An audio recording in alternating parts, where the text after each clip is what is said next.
Ladies and gentlemen, good day and welcome to the Q1 FY22 earnings conference call of Sun Pharmaceutical Industries Limited. As a reminder, all participant lines will be in the listen-only mode, and there will be an opportunity for you to ask questions after the presentation concludes. Should you need assistance during the call, please signal an operator by pressing star then zero on your touchtone phone. I now hand the conference over to Mr. Nimish Desai, Head of Investor Relations. Thank you, and over to you, Mr. Desai. Thank you. Good evening and a warm welcome to our first quarter FY22 earnings call. I'm Nimish from the Sun Pharma Investor Relations team. We hope you received the Q1 financials and the press release that was sent out earlier in the day. These are also available on our website. We have with us Mr. Dilip Shanghvi, Managing Director, Mr. C.S. Muralidharan, CFO, Mr. Abhay Gandhi, CEO of North America, and Mr. Kirti Ganorkar, CEO of India Business. Today the team will discuss performance highlights, update on strategies, and respond to any questions that you may have. As is usual, for ease of discussion, we will look at the consolidated financials. Just as a reminder, this call is being recorded and a replay will be available for the next few days. The transcript will also be put up on our website shortly. The discussion today might include certain forward-looking statements, and this must be viewed in conjunction with the risk that our business faces. You are requested to ask 2 questions in the initial round. If you have more questions, you are requested to rejoin the queue. I also request all of you to kindly send in your questions that may remain unanswered today. I will now hand over the call to Mr. Shanghvi.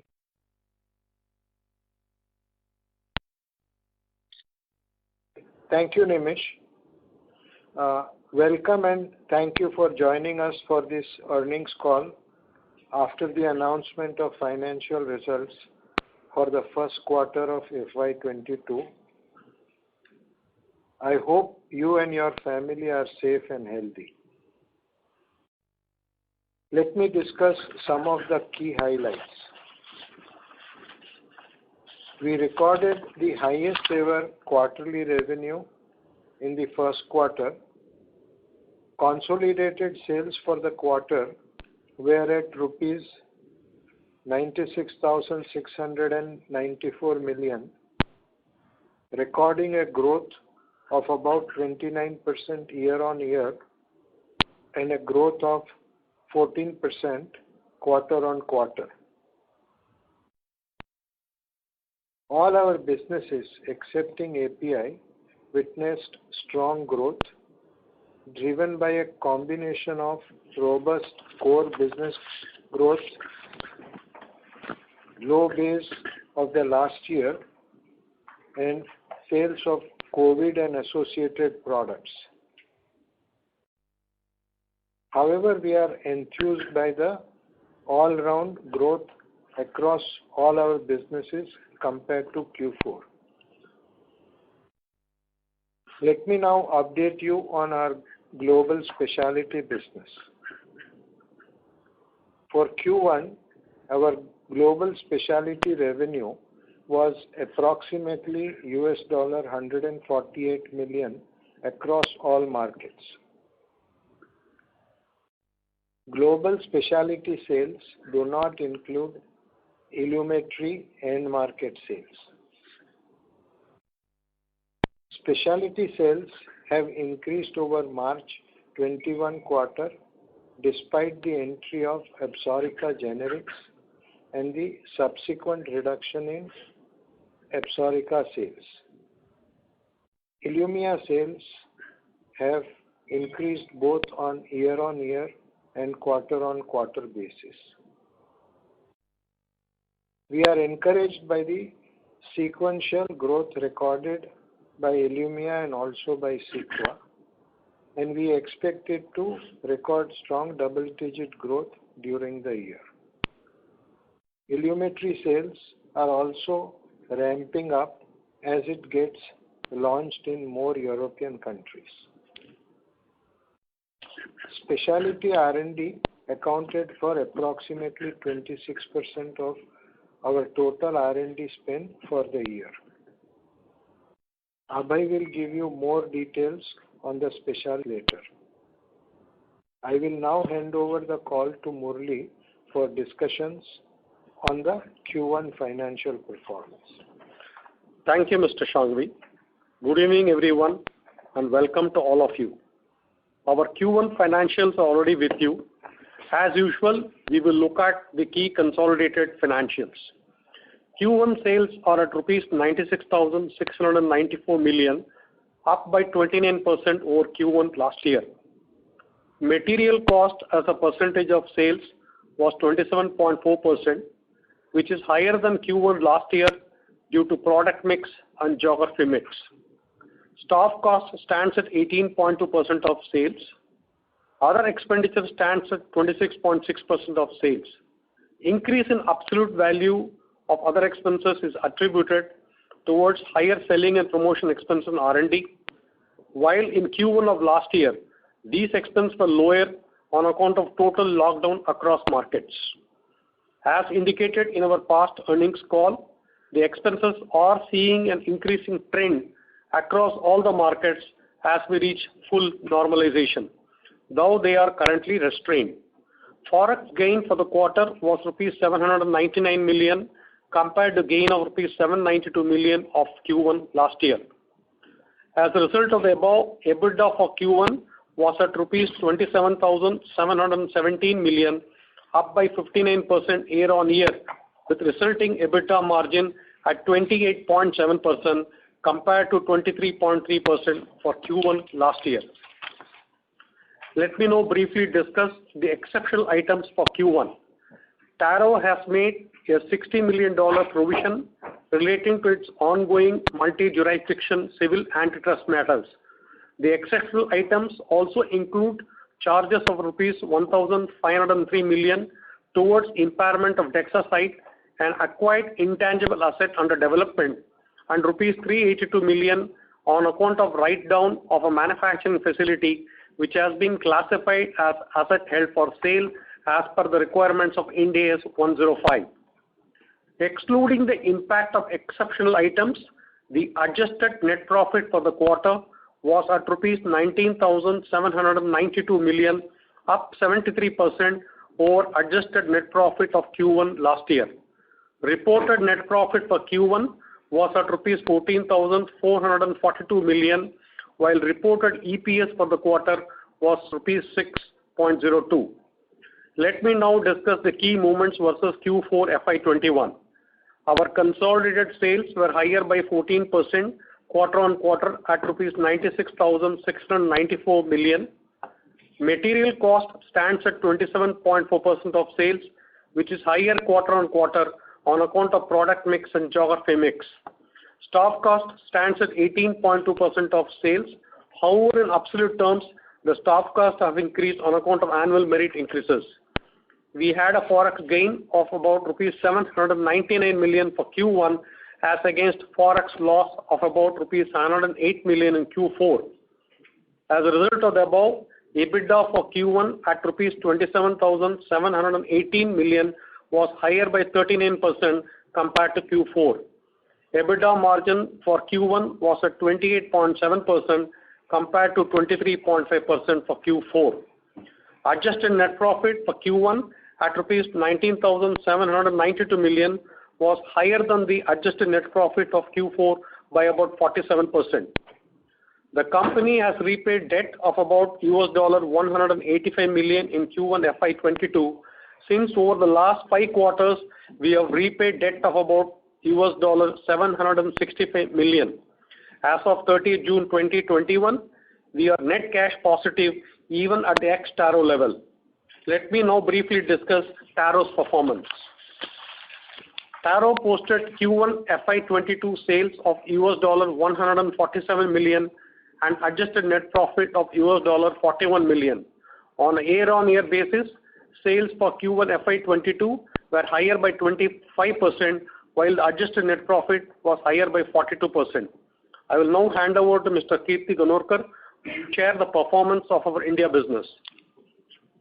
Thank you, Murli. Let me take you through the performance of our India business.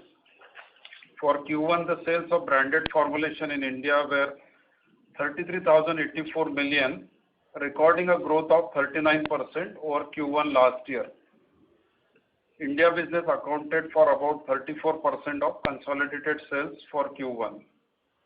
The growth was driven by a combination of core business growth, sale of COVID-related products, and low base of last year.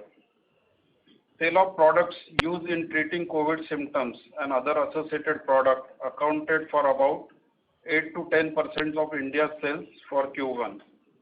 However, I am happy to announce that we have recorded a strong growth in the underlying base business, even if we exclude COVID-related product sales. In terms of the growth, over business growth, we continue to witness good growth in chronic segment, while the sub-chronic segment was a significant growth contributor for the quarter. The second wave of COVID infections in India, particularly in April and May months, impacted our field activities. Many states in the country had imposed lockdown restriction, which has resulted in saving in selling and travel costs. For Q1, we launched 13 new products in the Indian market. Sun Pharma is the largest pharmaceutical company in India, and we have about 8% market share in the domestic market as per June 2021 AIOCD AWACS MAT report. For SMSRC report, we are number one ranked by prescription with 10 different doctors categories. We also continue to remain the partner of choice for in-licensing of product given our strong number one position in many therapy areas, including therapies for the treatment of COVID infections coupled with our large distribution network. I will now hand over the call to Abhay. Thank you, Kirti. I will briefly discuss the performance highlights of our US businesses. For Q1, our overall sales in the US grew by 35% over Q1 last year to $380 million.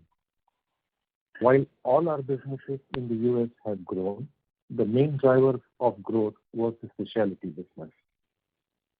US accounted for about 29% of consolidated sales for the quarter. Our specialty revenues in US have grown over Q1 last year, mainly driven by Ilumya, Cequa, Levulan, and Absorica LD.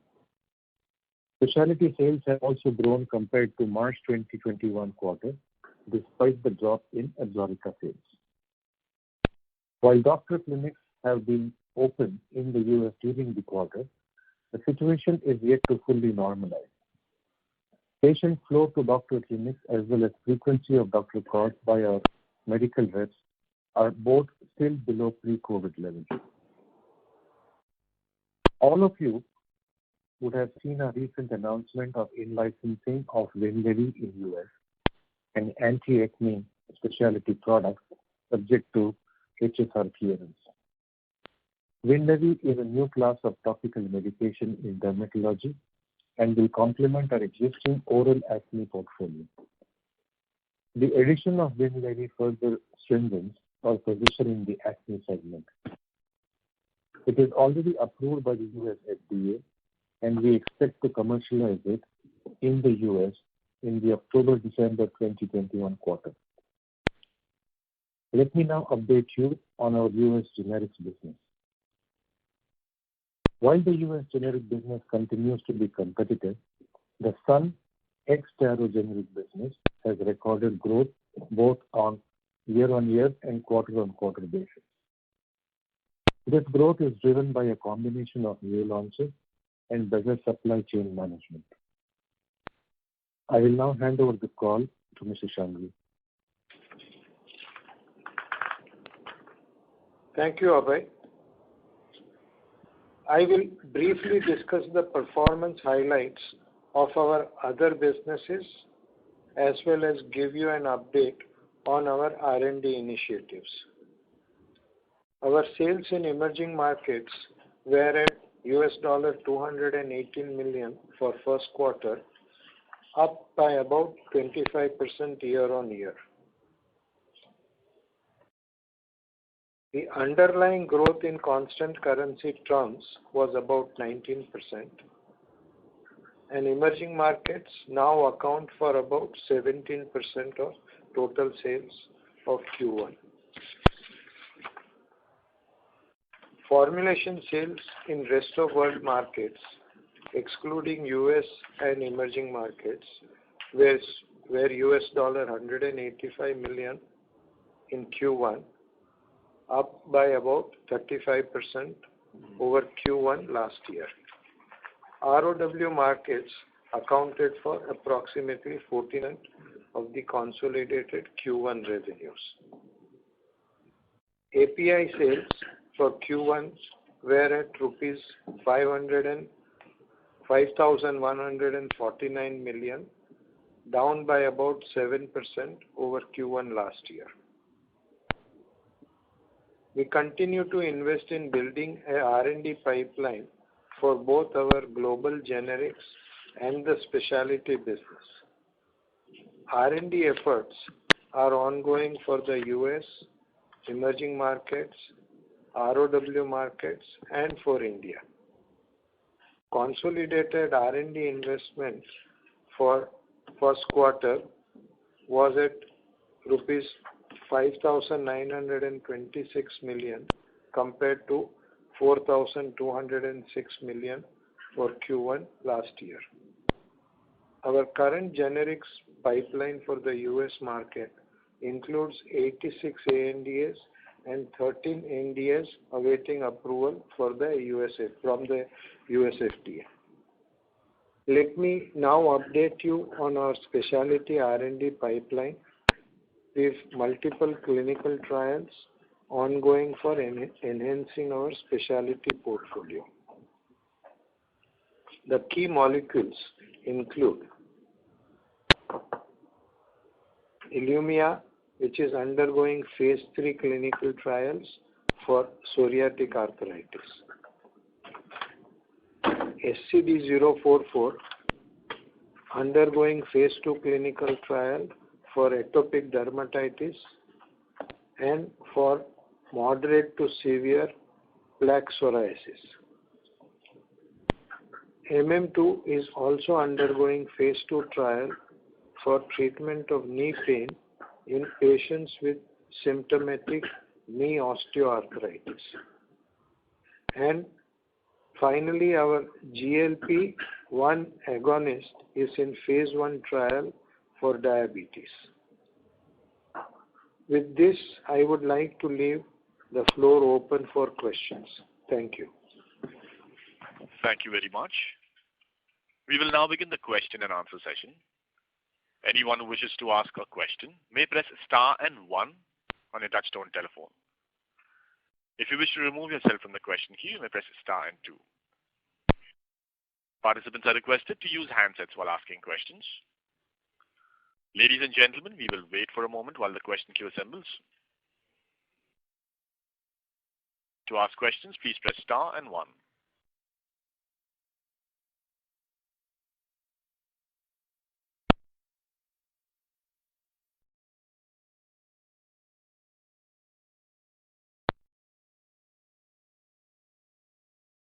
The first question is from the line of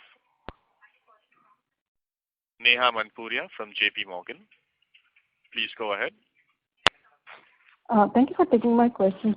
Abhay, on the recent Winlevi in-licensing, just wondering, when we launch this product, given we have the Absorica sales force and the Derma sales force already, how should we look at the incremental cost associated with launching Winlevi in the later half of this year? And second, could you explain, the differentiation of this product versus this is a new mechanism of action that you mentioned that in the press release, but how confident are we of the target market share the partner has mentioned in their communication previously?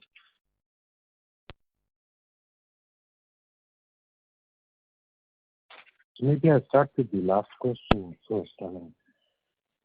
Clearly, acne, as you know, is a multifactorial condition, and at least there are 4 different pathways and problems which can cause acne. In the last quite a few decades, no real new mechanism of action has come forward. This is the first one. and it at least addresses two distinct pathways out of the four. And therefore, in hormonal acne, whether it is in males or females, this would be a very good addition to the armamentarium of the doctors. On the other hand, if you see Absorica, I mean, the indication is very specific. It's only in severe nodular acne that cannot be cleared by any other treatment, including antibiotics. So it has a niche in the treatment of acne. Our expectation is that Winlevi would have a far more broad-based appeal. So for us to be able to handle two acne products in the same team like you thought it was, should be definitely possible. So the Absorica team, which already has the relationship with the customer, will be the one that will be marketing this product, and I think they are best positioned to make it into a good, successful product for the company. And in terms of launch activity, would this require higher spend, given this is more broad-based than Absorica was, and I'm assuming you would have scaled down Absorica spend over the years? So in the HSR period, I mean, we are not allowed to plan ahead of what we will do, but conceptually, as it's a new product, there will be a certain investment which will have to be made to familiarize doctors with the product. So directionally, yes, we will have to do some investment in the product. To be honest, how much and all, we haven't even figured it out as of now. Okay, fair enough. And my second question is on Cequa. We launched the DTC earlier this year. Last call, you also indicated, more sort of stepping up on the promotion efforts that has sort of gotten impacted because of COVID. Where are we in the entire process, and by when do we expect to see momentum in the Cequa market share? I know you mentioned there has been quarter-on-quarter growth, but in terms of market share, when do you think there could be a improvement in the market share traction? So I think we are gaining market share. That's my understanding. Yeah, sure. All of us would like even faster growth than what we are seeing, but I think we are gaining market share. So I think for a new product, it will take time to ramp up.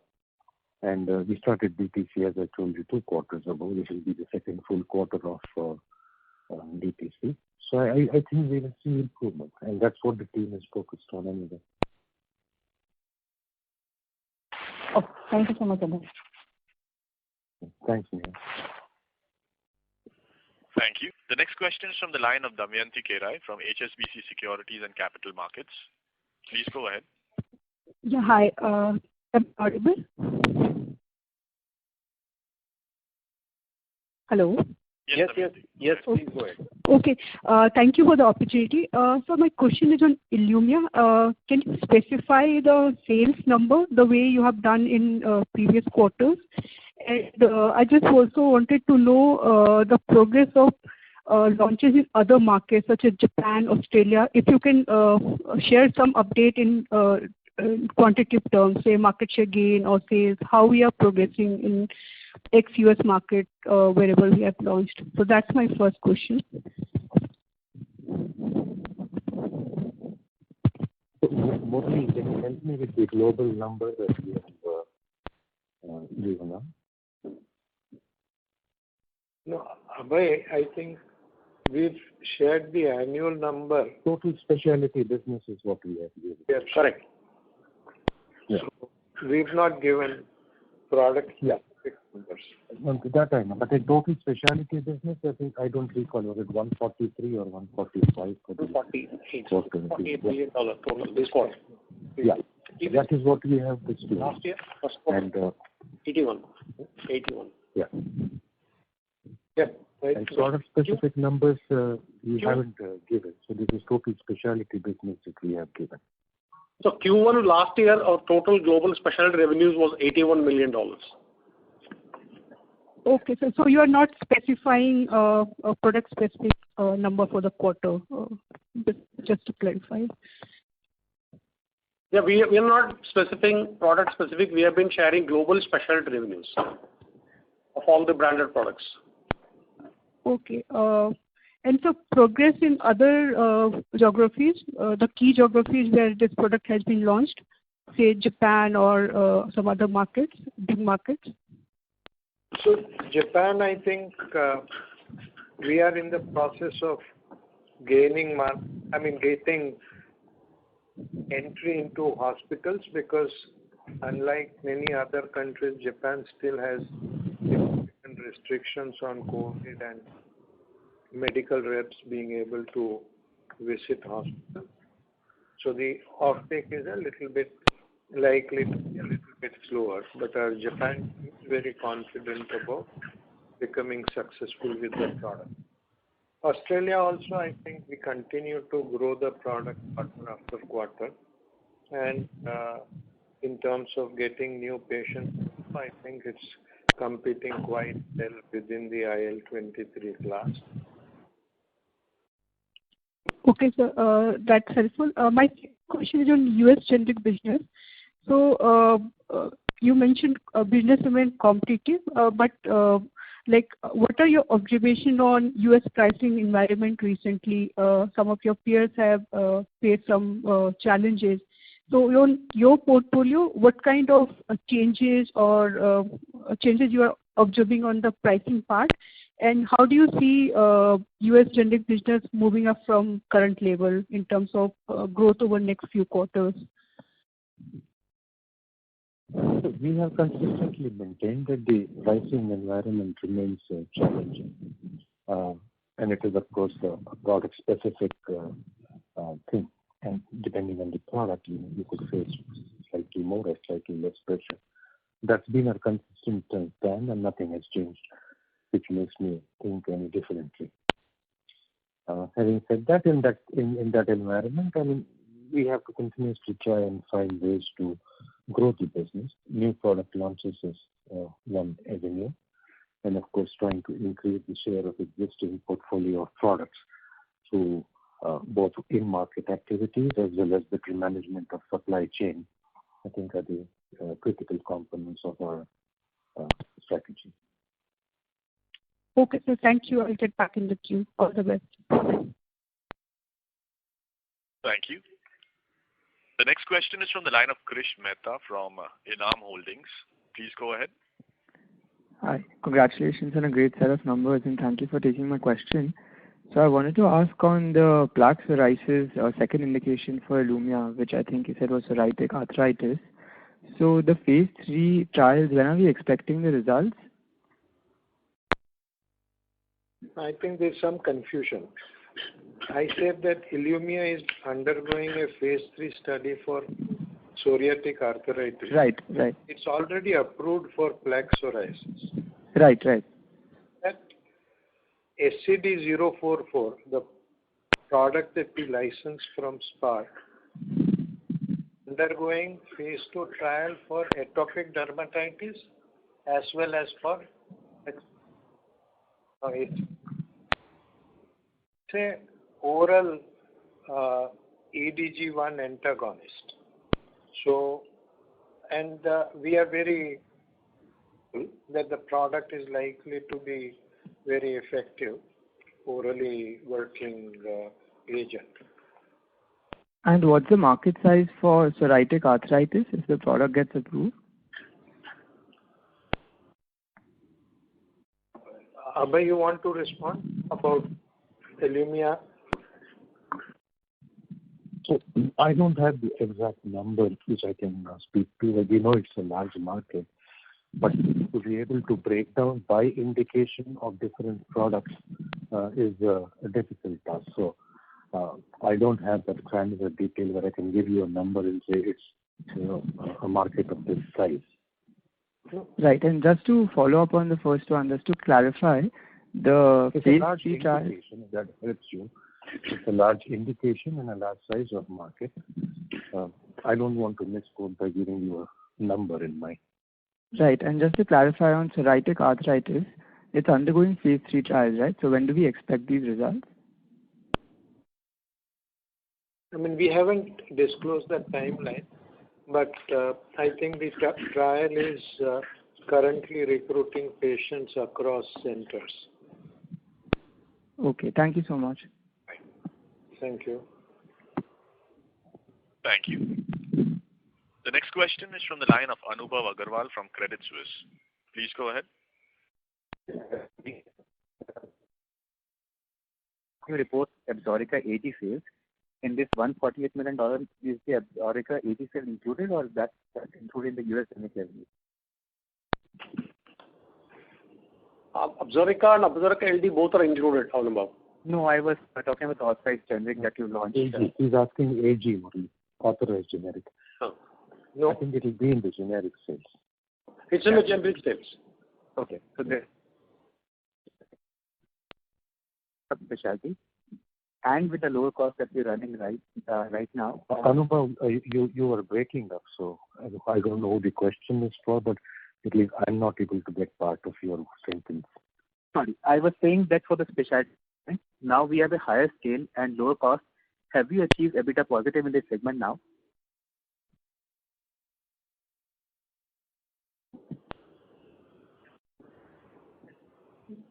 No, We've shared a period that hopefully by next year or in subsequent year it will become positive. So that's not changing. So you mean to say that by FY23 you expect it to be EBITDA positive?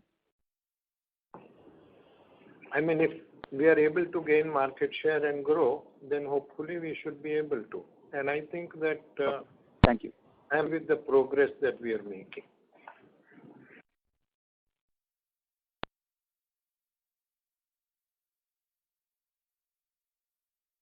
Thank you.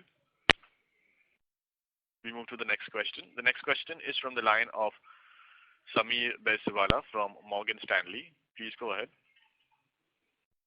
Hi, thank you and good evening, everyone. So the first question is on Winlevi. I'm just wondering, which is a mature market in the sense that you've got other options for topical treatment of acne. So how important is a new mechanism of action if the old mechanism is working perfectly fine? And just on the reimbursement environment over here, so I would imagine that there would be a lot of generic, lower cost, options available. So who would you be competing against? Would it be these generics that you need to convert back into significantly higher priced Winlevi? Just your thoughts on this. So when you speak to doctors, I think the level of dissatisfaction with the current available options for the treatment of acne are very real in the doctor's mind. And because really speaking, what will work and what will not work and the level at which the doctors will see a skin clearance for acne patients is a challenge that they all face. And that's the reason why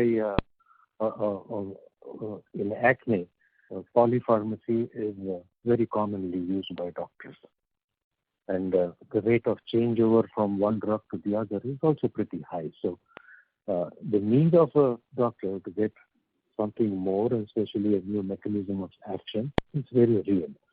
And so I don't think it's a saturated market the way you say.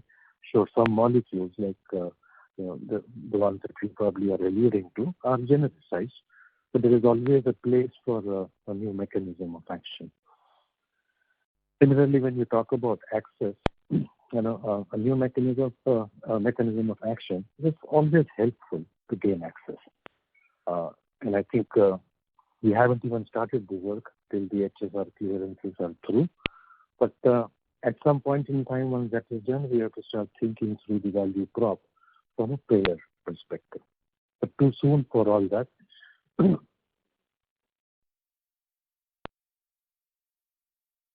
Yeah, thanks, Abhay. That's very helpful.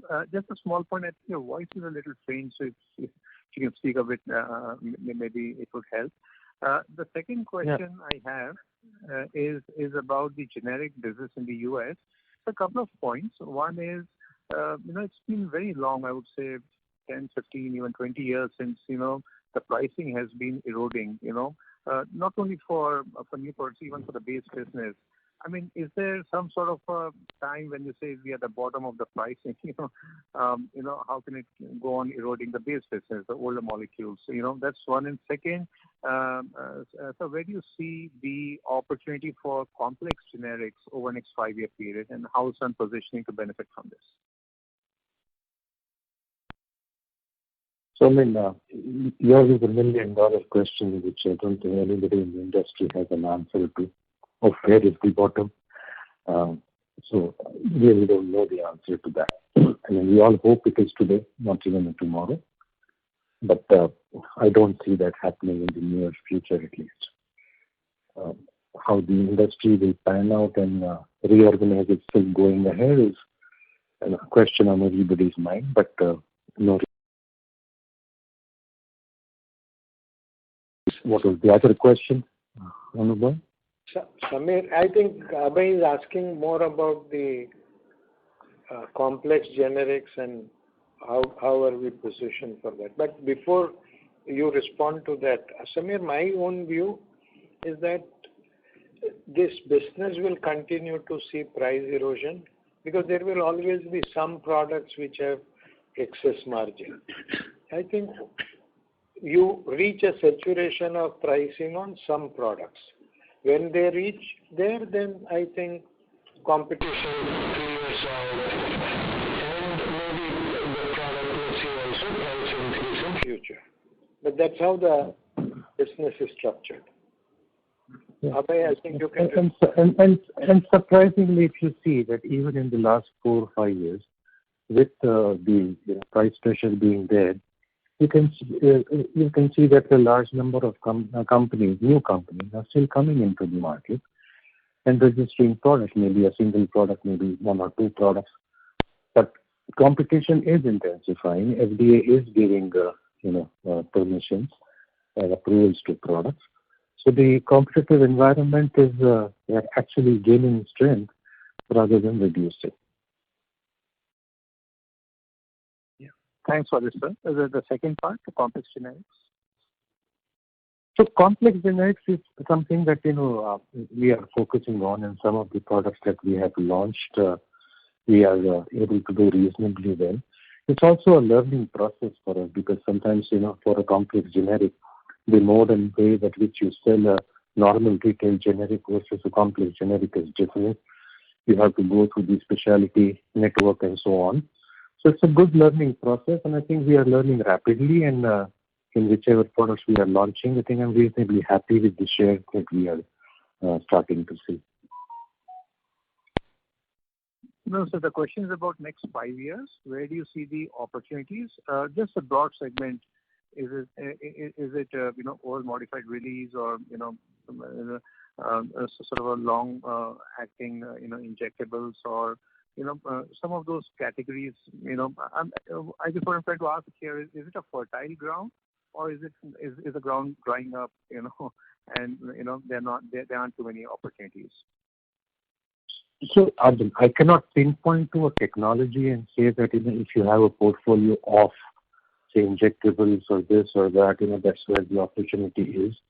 I think we tend to look at opportunity more from a product or a portfolio point of view, and the channel in which we can have a substantial offering, which you can then become meaningful to the buyer. So that's how we tend to look at it rather than focus on a technology platform in the complex generics. Now, sure, a lot of them happen to be in the injectable space. Some of them happen to be the inhalation space. So that does happen, but our focus is more to try and look at it from the customer and secondly from a product perspective rather than get technology focused. Okay, thank you very much. Thank you. The next question is from the line of Anmol Ganju from JM Financial. Please go ahead. Yeah, hi. Thanks for taking my question. My first question is on domestic formulation. I know there's been commentary to the effect that it does contain a fair amount of COVID contribution, but if I look at our portfolio and a sequential bump up of close to 600 crores in domestic sales, a significant part of it has to be driven by some of the other factors like pent-up demand and some normalcy in this quarter as well. Besides that, we also seeing things like consolidation of market share. So I just want management commentary to the effect that how much of incremental 600 crore sequential sale is attributable to COVID. I know I won't get a number for that answer, but any help directionally would help. Sure. I think I already shared at least the directionally the COVID numbers, 8 to 10% of our sale for the quarter. So I think the way we should look at is we have grown on a base business also. So I'll put this into three buckets. One is the chronic business, then semi-chronic and acute.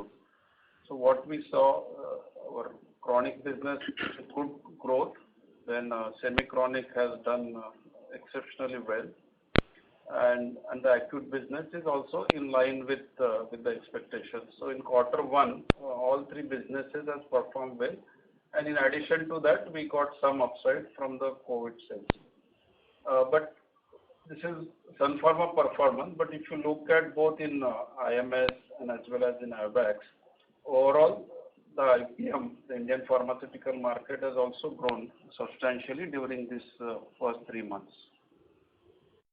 So we are in line with market. We are not very different from the market, but I'm happy that in spite of COVID and challenging times in the month of April and there were lockdowns, our team could perform well, and our base business has grown in double digits. Okay, thank you. That's helpful.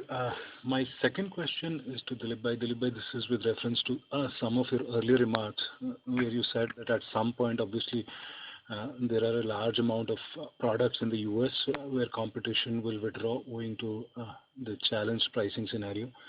Just trying to understand in your assessment, how far are we from that? Because you have been, contrary to a lot of industry commentary for the last 6 quarters, emphasizing that US pricing has not turned the corner, and a lot of trends have validated that view. Also trying to understand from a 3 to 5 year standpoint, given now that the cash machine is chugging along, $185 million repaid in the quarter, are we ready to make incremental investments in the specialty portfolio to take it to the next level, or we'll await execution milestones on the existing portfolio? Thank you. So I think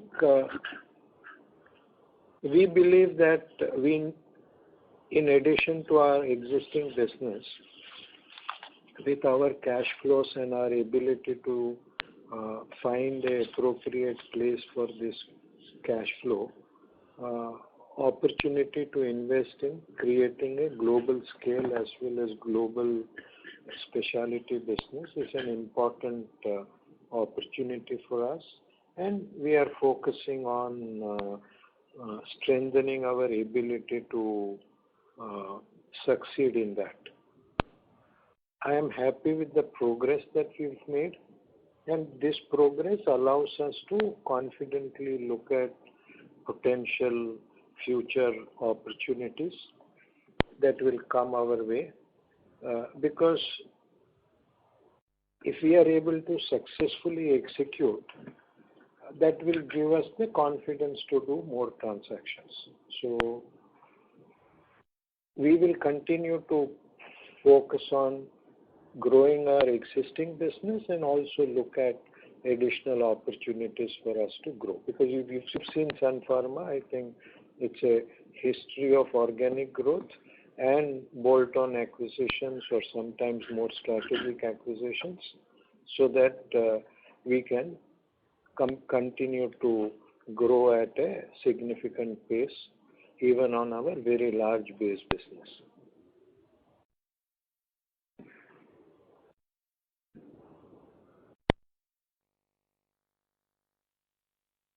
And the earlier part, that will be also positioned for the fact that at some point generic pricing will bottom out. In your assessment, what is the distance we are away from it, if at all? Or? No, I think for you, generic price is a amorphous statement. For us, in the industry, we look at product-wise pricing. So at any point of time, there are products which are, let's say, likely to see a price increase. At the same point of time, there are products which are likely to see a price reduction. And some products may remain stable. So the impact of this on different companies is different because which is the larger percentage of their product portfolio. And this is something which we have to keep in our perspective so that we can anticipate and say if you Taro has seen significant price erosion quarter after quarter over last maybe 3-4 years. Similar level of price erosion Sun hasn't seen because we had larger percentage of product in what you call already a highly competitive marketplace. So I think it's a price erosion is an impact which is different for different companies. And that's not going to change. So if tomorrow, let's say, we have it out of our existing business, a large percentage of business coming from high-priced, very profitable product, then with new competition coming, we will also see price erosion. The trick is to keep on rejuvenating your product portfolio so that you can continue to grow the business in spite of eroding part of your sales.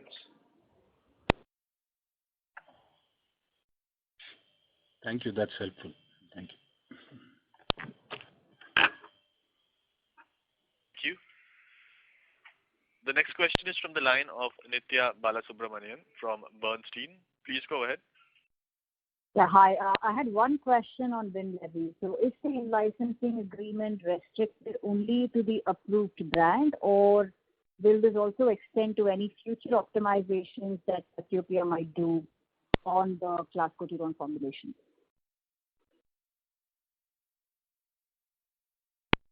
So right now it is on the approved brand only, and for both US as well as Canada. And to the best of my knowledge, I don't think they have any product life cycle management research going on the specific product in question. Okay. The other one was actually on India SG&A expenses. So if I look at your other expenses line item, it's broadly flat quarter on quarter. So just wanted to get a sense of, would you say that sales and marketing expenses in India have largely normalized? Was Q1 a normal quarter, or there was of course wave 2? Should we expect to see these numbers inch up when things are hopping back to normal? So in our readout also, I have said that the current quarter expenses have restrained. Yes, the second wave was more so in India and not same across all geographies put together. There are expenses which have increased. However, there are a lot of moving parts. Like we have some savings in traveling, maybe in India, but at the same time, in other expenses, we have the R&D which has increased a good component of that. So we do expect expenses to increase as full normalization happens, but we saw definitely in this quarter the expenses were currently restrained. That's what we shared in our readout. Okay. Thank you. Thank you. The next question is from the line of Surya Patra from Phillip Capital. Please go ahead. Yeah, thanks for this opportunity and congrats for the great set of numbers. Just on the branded business, if almost like 70% of our business is branded business. If I just put together all domestic, emerging, and ROW kind of, so then all these markets has really delivered a strong double-digit YY growth, and sequential improvement is also in the range of 15 to 20%. So is it driven by some kind of a channel filling because we are coming out from a lull period to a kind of normalized period. Is it that, and hence accordingly we have seen a kind of bump up in the overall profitability or margins? Can you just add something to this, whether this is a kind of a quarter-specific trend or kind of a possibility of continued momentum that we can see?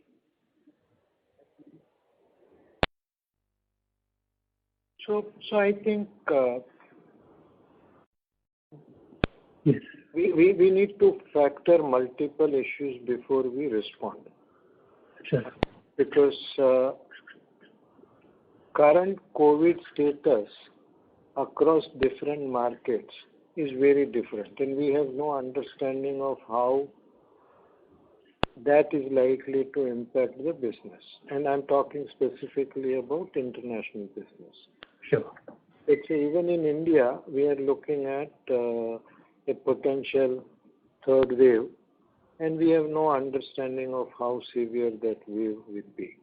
So in such a situation, to give out a long-term or even a significant guidance number that we will continue the growth or not continue the growth, I think would be responding without having adequate operating control. I think what we are happy about is that in a challenging environment, all our businesses have found ways to deliver significant growth more than what they were giving in the past, and also, as I see,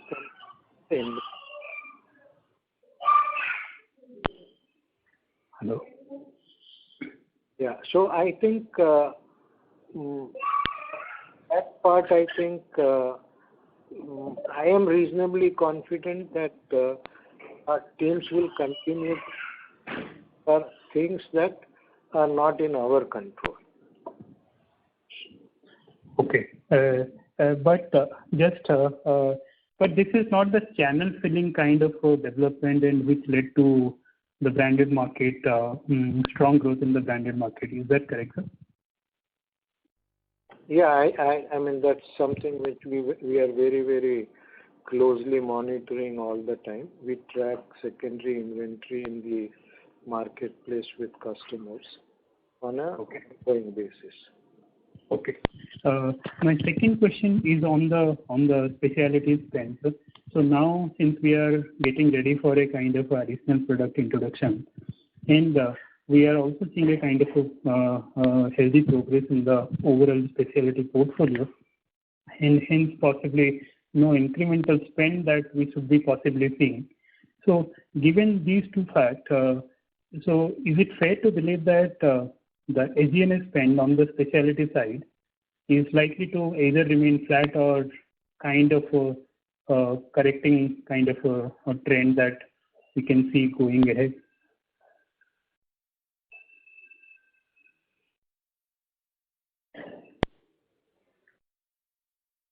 Abhay, maybe you can respond. I got the question in very jerky tone. So if I had to state what I've understood, the question is that will the specialty spend with the addition of WinLevi remain flat or it will increase? Is that the question? Yeah, considering new product introduction and also potentially reduction in the current spend rate in the portfolio. So what is the trend that one should see for? So first of all, I mean, how much we are going to spend on WinLevi, we haven't even reached there till we complete the HSR phase. But having said that, I mean, I said conceptually a new product will require some investment going in. But you also have to factor in your thinking that the kind of expenses we used to make on Absorica will come down. There will be an expense on Absorica LD for sure, but still there will be some reduction in the expense which we would have otherwise done on the whole Absorica franchise on a higher turnover. So that to some extent, and that's my hope, and I said we haven't done the work in yet, will normalize to some extent. Other businesses, when required, if we have to invest, we will. keeping a long-term view in mind. And where we think the spending has been optimized and on the same expense base now the real task is to grow share of market, we will go on those directions. So again, it will be dependent on a particular product, what kind of life cycle it is in, what kind of investment it requires, and we will look at it definitely very prudently. Sure. Just a small clarification. Whether the Levulan has become normalized in this quarter, that is one. And secondly, if you can share, sir, in the share of Ilumya in the IL-23 category in US, these two things, can you please just clarify? So Levulan share has normalized, but remember that quarter one is also a low quarter for Levulan because of the seasonal factor. Also, if you see the overall market, I don't think it has come back to normal. Number of cases that a doctor is able to see with social distancing norms and all is lesser than what it used to be maybe a year and a half ago.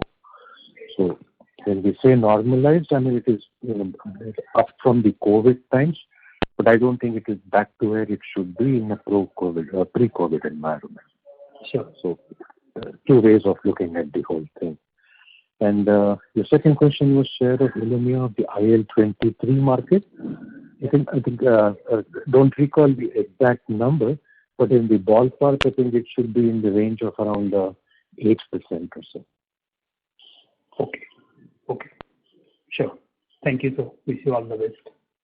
Yeah, thank you. Thank you. The next question is from the line of Nimish Mehta from Research Delta Advisors. Please go ahead. Yeah, thanks for the opportunity. Just one small question. Earlier, we used to feel that doctors would prefer IL-23 over IL-17. Has that still remained like that, as in with increase in sales? Are we more confident about that, or what is the new understanding on the same?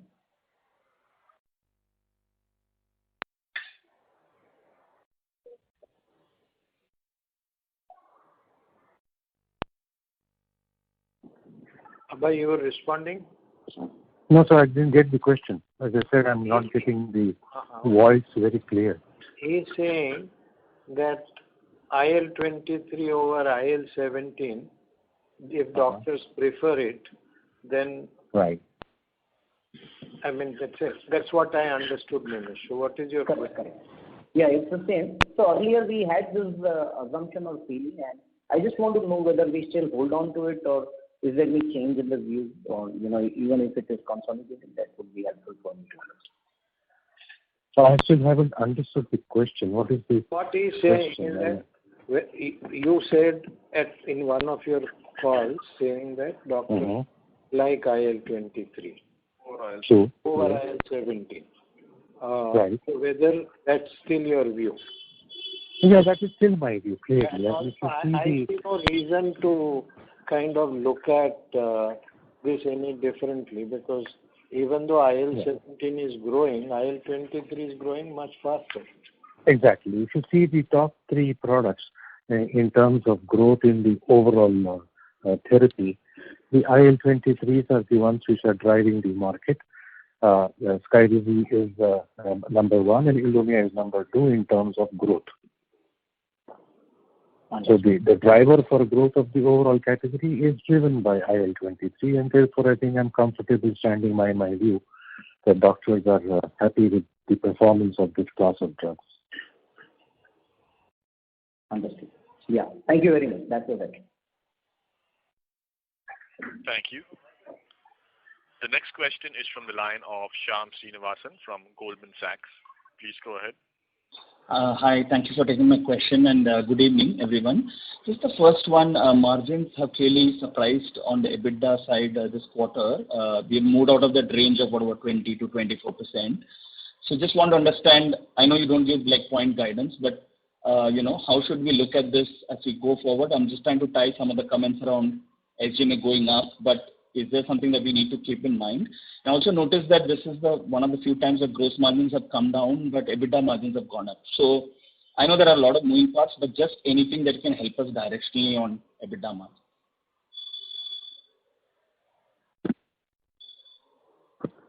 So Shyam, as we said, that the expenses in the current quarter relatively have moved up comparatively. However, different geographies have different impact of the second wave. In India, especially in April, May, they were impact. So overall, what we are saying is that the expenses will inch up as normalization increases. However, the company continues to focus heavily on cost optimization and improving efficiencies. That's one of the reasons, if you see last 8 quarters, there is a consistent improvement they're trying to make on the overall EBITDA margin. The effort will still continue. It's pushed by the strong growth in top line and operational efficiencies. Got it. That's very helpful. Last question is on R&D. I think we've called out quite a lot of clinical trial activity. We are at about 6% or so. Is there anything that we are budgeting higher? Is it 6 to 7% or 7 to 8% like we've seen in some of your press releases? So just want to understand how should we look at R&D? Is there going to be bunching up, or you think the way it is in terms of the different trials for the different candidates? How should we look at that number? Thank you. I think you should range between 7 to 8%. Got it. Very helpful. Thank you and all the best. Thank you. Thank you. The next question is from the line of Sayantan Mashi from Credit Suisse. Please go ahead.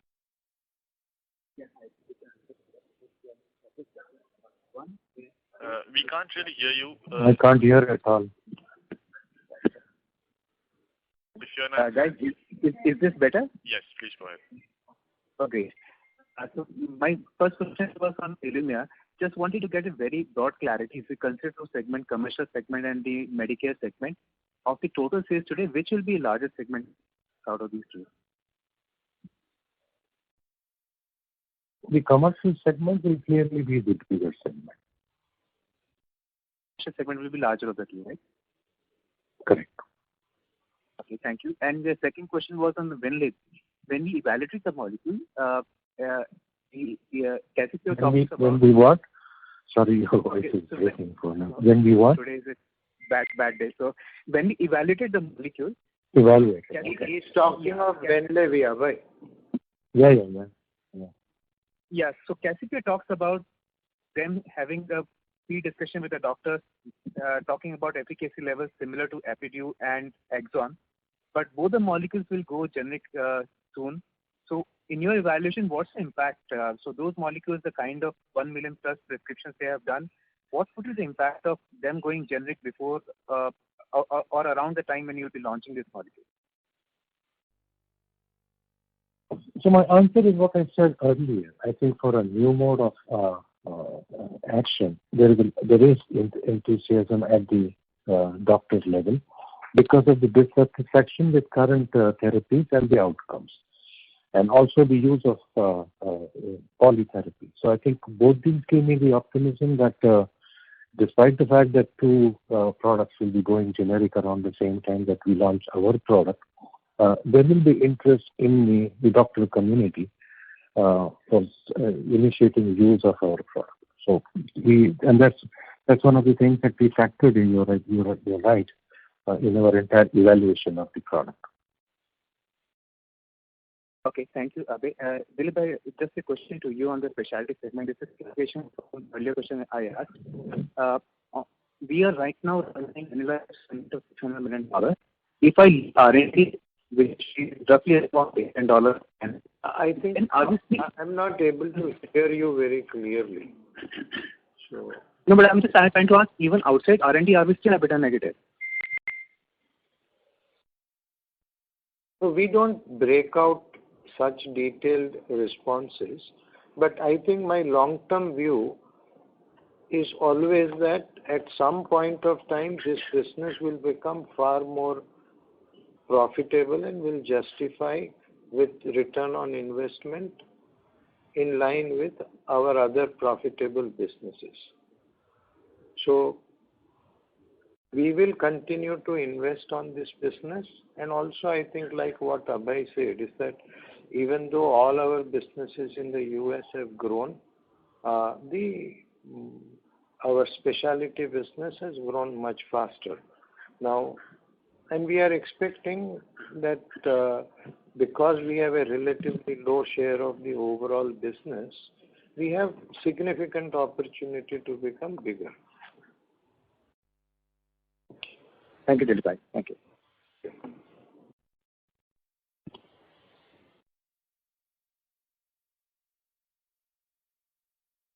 Thank you very much. We'll take that as the last question.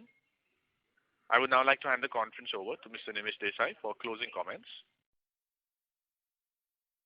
So thank you everybody for taking the time out and attending our call. If any of your questions have remained unanswered, do send them across and we will have them answered. Thank you and have a good day. Thank you very much. Thank you. Thank you. On behalf of Sun Pharmaceutical Industries Limited, that concludes this conference. Thank you for joining us, ladies and gentlemen. You may now disconnect your lines.